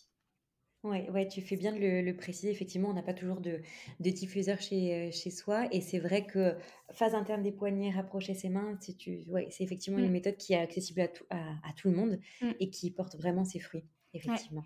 Avant, je le faisais moins. Avant, j'avais un diffuseur et je l'ai toujours d'ailleurs, mais je l'utilise beaucoup moins, parce que je n'avais pas d'animaux chez moi et maintenant depuis que j'ai un chat, c'est vrai que je n'ose pas. Alors je pourrais quand même diffuser avec les fenêtres ouvertes, surtout quand il est en extérieur et cetera, mais c'est vrai que par crainte, j'ai encore du mal à passer le cap et à utiliser un diffuseur. Heu, Bah, bien que quand on aère bien, il y a pas trop de soucis, mais je sais que les chats sont très sensibles aux huiles essentielles, donc pas forcément le système digestif adapté pour pouvoir bien les tolérer. Donc c'est vrai que moi, du coup, les endroits où j'utilise, mon huile essentielle, c'est les endroits où il vient pas, donc il vient pas dans la chambre. Je lui ai interdit l'accès à la chambre et du coup, c'est le soir, vraiment, j'en profite, dans mon lit pour faire tout ça, ou dans ma salle de bain et dans ce cas, c'est pour ça que j'utilise beaucoup plus ces méthodes-là, en fait, directement sur mon corps ou sur les poignets. Et autre chose que je voulais préciser, sur l'application en externe, donc dermique, sur la peau, au niveau des huiles essentielles, c'est vrai que c'est une très bonne alternative, parce que, il y a une très bonne pénétration et assimilation de l'huile essentielle à travers la peau. L'huile essentielle qui traverse le derme, va directement se diriger vers les organes cibles nécessaire, sans passer par la sphère digestive. Donc l'action est plus directe et moins impactée par le processus de digestion. Voilà. Parce qu'on peut aussi prendre les huiles essentielles sur des bases neutres, des comprimés neutres, dans du miel par exemple, ou comme ça, notamment par exemple, je pense à la Ravinsara l'hiver quand on est vraiment pas en prévention mais en plein pic, viral, on peut directement l'ingérer, mais c'est vrai que du coup c'est fort à ingérer et ça passe par le tube digestif, donc il y a une légère dégradation quand même de ces effets.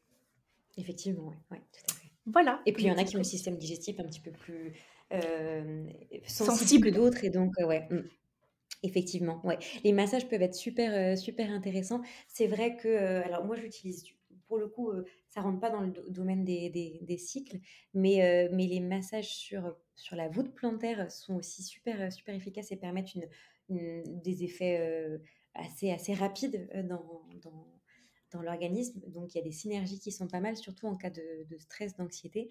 Mélanger quelques huiles, voilà, qui vont, apaiser le mental dans une huile végétale et directement dans la plante d'épi est assez intéressant. Mais voilà, il y a encore, de toute façon, le champ des possibles, moi, c'est ce que je dis tout le temps, est infini avec les huiles et les plantes. Donc, il y a à chaque mot, il y a 1000 solutions, quoi. Donc, Absolument.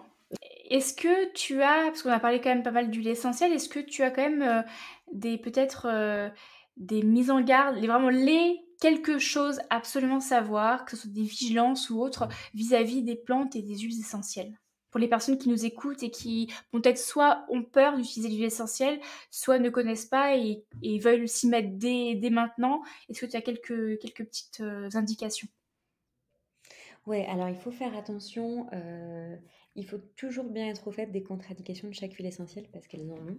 Euh, Alors, ce qui veut dire qu'il faut un petit peu s'intéresser aux molécules des huiles essentielles. Euh, on va avoir des huiles essentielles qui vont être neurotoxiques. Et donc, là-dessus, il faut faire très attention. C'est typiquement le cas de l'amande poivrée. C'est une huile essentielle qu'on utilise beaucoup, qui aide pour énormément de choses, pour la concentration, pour le système digestif, pour la fatigue, etc. Elle est top.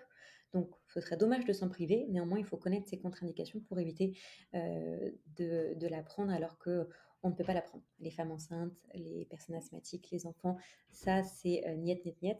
C'est pas du tout une huile essentielle pour ces personnes-là. L'hydrolat, Pas en par contre. Mais l'hydrolat, par contre, exactement. Voilà. L'hydrolat, par contre, de menthe poivrée serait conseillé. Donc, vraiment, l'hydrolat, c'est une méthode. C'est vraiment la main de fer dans un gant de velours. L'hydrolat, c'est vraiment ça. Et c'est top pour les personnes qui sont considérées comme à risque.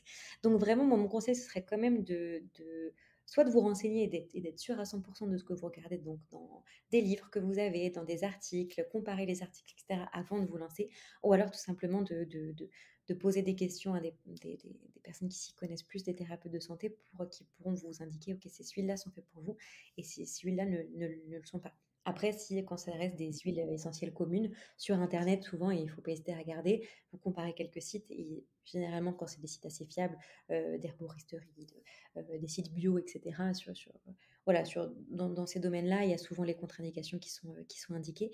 Mais vraiment, donc voilà, on a ces huiles essentielles neurotoxiques qui ont la molécule, les cétones. Donc, les cétones sont neurotoxiques. On en a aussi qui vont être un petit peu plus, allergisantes. Donc ça va dépendre aussi de la personne. Il y en a qui vont créer un petit peu plus l'allergie que d'autres.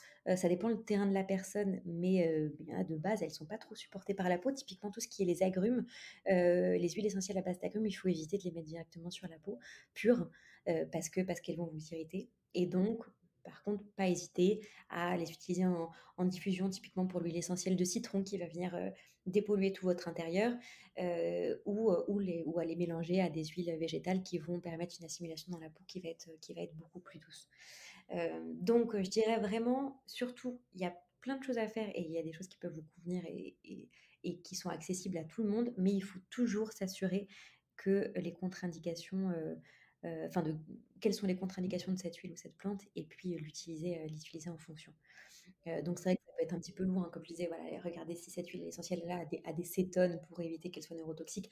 Bon, c'est pas forcément toujours l'information qu'on va avoir en premier, et c'est un petit peu plus poussé, mais, mais voilà, se renseigner sur des blogs sur internet, par un thérapeute de santé, c'est super, toujours super, super important.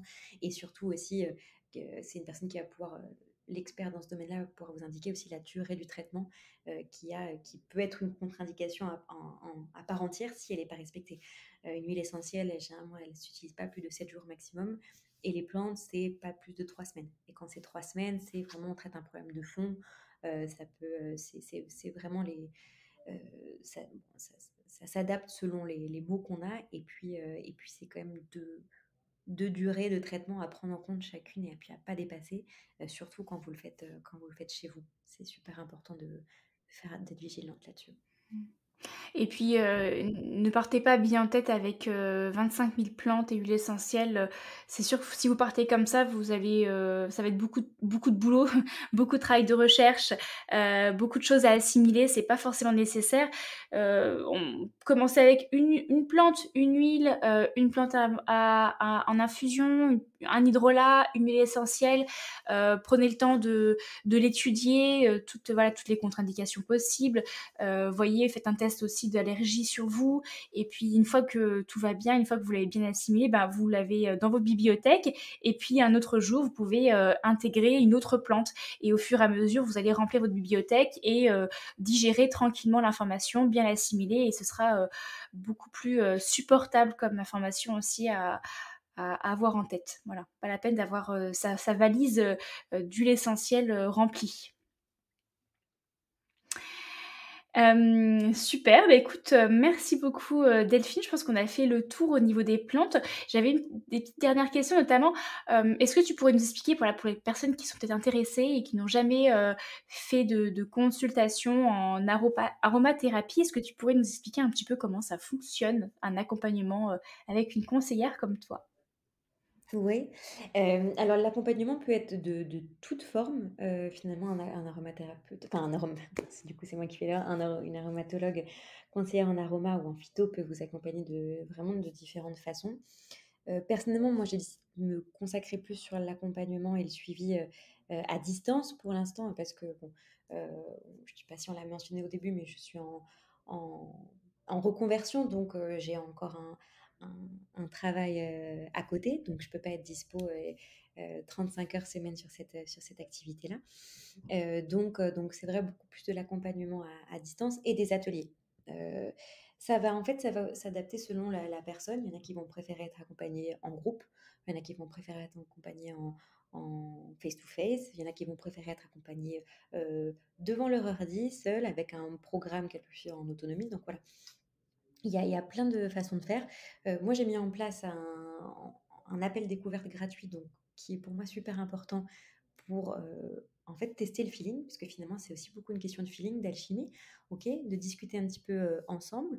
Est-ce qu'il y a une connexion, une énergie ou pas? Parfois oui, parfois non. Comprendre un petit peu, pourquoi la personne est là, c'est super important de poser cette question-là. Qu'est-ce qui l'amène aujourd'hui à faire, ce chemin vers les médecines plus alternatives et douces? Et donc ensuite, suite à cet appel-là, qui aura été précédé d'un rapide questionnaire, en amont, j'aurai, du coup les informations et la personne aussi en face pour, décider de continuer ensemble ou non. Et si on continue ensemble, donc là, il y a une consultation qui se passe en reprenant, les réponses, du questionnaire qu'elle aura pré-rempli, qu'elle aura pré-rempli. Et donc là, vraiment beaucoup de questions, ça va être beaucoup de questions sur cette personne-là, ce qui s'est passé dans sa vie, les changements, récents, les traitements qu'elle suit, les maladies qu'elle a pu avoir, les symptômes qu'elle vit, comment elle les vit et cetera. Pour vraiment comprendre qui est la personne en face de moi. Et puis ensuite, suite à ça, suivra une fiche de conseils qui est personnalisée pour la personne, qui s'adapte à ce qu'elle veut, ce qu'elle recherche. Et c'est important, je précise aussi beaucoup, de s'adapter à ce que la personne recherche. Est-ce que ça va être surtout une motivation de bien-être qu'a la personne, ou une motivation plutôt de soulager les symptômes, ou de suivi sur le long terme pour changer un mode de vie et puis voilà, se recentrer vers des méthodes plus naturelles. Donc, il faut aussi s'adapter à ce que la personne recherche. Voilà, donc ça va être plutôt la partie suivi, accompagnement et suivi personnalisé, individuel. Et il y a aussi des ateliers que je fais où là, c'est un accompagnement plus groupé, où des femmes, souvent c'est plutôt des femmes, je dis des femmes, mais c'est parce que c'est plus souvent des femmes qui se réunissent autour d'un sujet qui leur est cher, commun, et sur lequel on va discuter, apporter de la connaissance pour chacune, et faire des connexions aussi. Et donc, ça va être un autre type d'accompagnement, ça va être un autre type de soins, mais c'est tout aussi efficace. Il y a beaucoup de synergie qui se crée dans ces ateliers, dans ces groupes-là. Parfois, ça va jusqu'au groupe de parole, en fait, tellement on est bien ensemble. Et voilà, ça permet d'aller en profondeur sur un sujet, et chacune peut amener aussi sa connaissance là-dessus. On peut prendre aussi le temps de personnaliser un petit peu le sujet selon chacune. Tout le monde est libre de poser des questions, et donc du coup d'avoir la réponse qui lui convient. Donc voilà, ce serait vraiment les deux façons de faire. Après, il y a encore plein d'autres. Je travaille sur des projets pour l'instant qui ne sont pas encore sortis, donc sur lesquels je vais rien dire, mais qui représentent encore une autre forme d'accompagnement, voilà, pour essayer de faire des types d'accompagnement à 360, et que tout le monde puisse se reconnaître un petit peu là-dedans, quoi. Mmh. Et tu habites où? Parce que tes ateliers, tu vas les faire, tu les fais ou tu vas les faire dans quelle zone géographique? Ouais, et je suis dans le 92, et donc tout ce qui est Paris ou banlieue parisienne. D'accord. OK. Ouais. Et là, j'en ai un premier qui se crée, bah, le samedi, juste à côté de ce samedi-là qui vient, donc début juillet, juste à côté de chez moi, typiquement ici les Moulineaux. J'essaie de rester un peu proche, parce que bon, avec tout ce qu'il y a en atelier physique, c'est aussi beaucoup d'organisation, c'est un événement en fait, donc il y a beaucoup de Mmh. choses à emmener, à préparer et tout. Mais sinon, ouais, pour l'instant, c'est toute la région parisienne, quoi, en gros. D'accord, OK. Alors j'ai une petite question rituelle pour terminer notre échange. La première, c'est est-ce que tu as un message particulier à faire passer à nos auditrices que tu n'as pas forcément eu l'occasion de faire passer, durant notre échange? Alors, que j'ai pas eu l'occasion, finalement, on a énormément échangé quand même aujourd'hui. Je suis assez contente d'avoir pu en tout cas faire passer les messages que je considérais importants, mais peut-être revenir sur une idée qui m'est chère. C'est finalement revenir à la source de tout ça, et se dire: «OK, là, on parle d'huile essentielle, de phytothérapie, de tout ça, mais les plantes, il ne faut pas oublier qu'elles sont quand même utilisées depuis des millénaires. La médecine chinoise, elle en est bien la preuve d'ailleurs, hein. On utilise les plantes pour soigner depuis la nuit des temps. Hem et je trouve que prendre cette option-là des plantes, c'est aussi faire un pas en avant le dans son bien-être à soi, dans l'écoute de soi, dans le respect de son corps, en lui donnant des choses qui viennent de la nature, et donc qui finalement, bien utilisées, ne lui feront pas de mal. Et donc faut pas hésiter à oser sortir un petit peu des sentiers battus, à oser être curieuse, à oser apprendre de nouvelles choses, sans pour autant faire un virage à 360 en se disant: «À partir de demain, je n'utilise plus que des plantes, que des huiles essentielles, j'arrête les médicaments, et je change de mode de vie, 100%». Non, ça peut être, comme tu le disais très bien tout à l'heure, une puis l'autre, mais en tout cas, voilà, oser découvrir la nouveauté, et oser, disons voir, tout le champ des possibles que nous offrent les plantes et se laisser séduire par ce monde-là au fur et à mesure.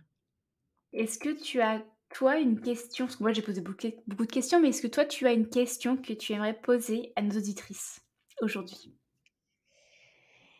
Ça, ce serait potentiellement une question sans réponse. Et c'est plutôt une question qui va inviter à, à l'introspection, comme on en parlait tout au début du podcast. Mais ce serait de leur demander, est-ce que vous, les filles, est-ce que vous vous sentez vraiment connectées à votre cycle? Euh, Est-ce que vous ressentez votre cycle? Voilà, quel est votre lien presque d'affection avec ce cycle qui dirige nos vies? Est-ce qu'il est mis de côté? Est-ce qu'il a une place centrale? Est-ce que vous aimeriez le mettre en place centrale ou est-ce que vous souhaiteriez le mettre plus de côté? Il n'y a aucune bonne réponse ou mauvaise réponse, il n'y a aucun jugement, c'est juste, voilà, est-ce que je me sens connectée avec mon cycle et est-ce que j'ai envie d'être un peu plus connectée à ce cycle qui dirige mon corps? Donc ce serait voilà, plutôt une question qui attend pas forcément de réponse, mais qui invite un petit peu à la réflexion. Mmh. Et est-ce que tu as des ressources à nous partager, coup de cœur, que ce soit livre, podcast, vidéo ou autre chose, en lien avec ce qu'on vient de dire ou pas du tout? Peut-être quelque chose que tu as découvert il n'y a pas très longtemps, voilà, ton petit coup de cœur, est-ce que tu voudrais nous le partager?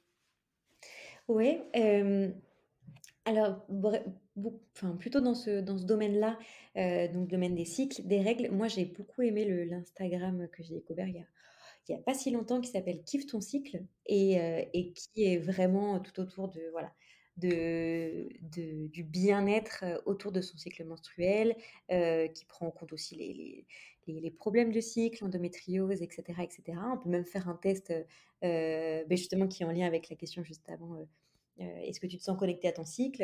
En 2 minutes, tu as la réponse, en gros, c'est ça et dans l'Instagram est super chouette. Il est vivant, il voilà, il donne de l'énergie et il a plein de ressources super intéressantes pour celles qui veulent en savoir un petit peu plus sur comment fonctionne leur corps, à l'intérieur, quoi. Donc Instagram Kiffe ton cycle, fondé par Gaëlle. Ouais, et c'est, une bretonne. Hourra! Ça rejoint ton équipe. Exactement. Non, non, effectivement, moi, j'approuve ce qu'elle fait, avec toute son équipe, hein, parce que maintenant, elle est plus toute seule. Elle a aussi des ambassadrices, donc d'autres professionnels, thérapeutes, praticiennes, et elle fait sûrement un super travail de pédagogie. Elle crée beaucoup de qu'on appelle ça des sommets aussi à thématiques qui sont d'ailleurs disponibles hein, parce qu'elle les met en vente a posteriori. Donc si vous êtes intéressé, si vous connaissez pas Kiffe ton cycle, si vous avez envie d'en savoir plus sur différentes thématiques du cycle, la ménopause, la préménopause, la ménorrhée, l'endométriose, la SOPK, enfin de mémoire, je sais plus tout ce qu'elle a fait, mais n'hésitez pas, je mettrai son Instagram, je mettrai également son site internet pour avoir accès justement à son blog et c'est sommet. Je vous promets, il n'y a aucune affiliation, elle est même pas au courant que je fais ça. Non, oui, c'était comme ça, c'était pas préparé, C'est tu de la savais pas la pu réponse que j'allais donner, c'est non. de la pure générosité. Ouais, exactement. On en a Et besoin. et te concernant Delphine, si, des personnes qui nous écoutent aimeraient en savoir plus, sur toi, sur tes accompagnements, où est-ce que je peux les rediriger? Yes, tu peux les rediriger sur mon Instagram directement. Donc, j'ai créé une page qui s'appelle Les Huiles Glou. D'ailleurs, pourquoi Glou? Parce que parfois, on me demande pourquoi Glou. C'est écrit G-L-O-U-W et ça vient un mélange entre glow, parce que radier, rayonner, illuminer, et le bruit d'une goutte d'huile essentielle quand on verse, glou glou. Oh, c'est mignon.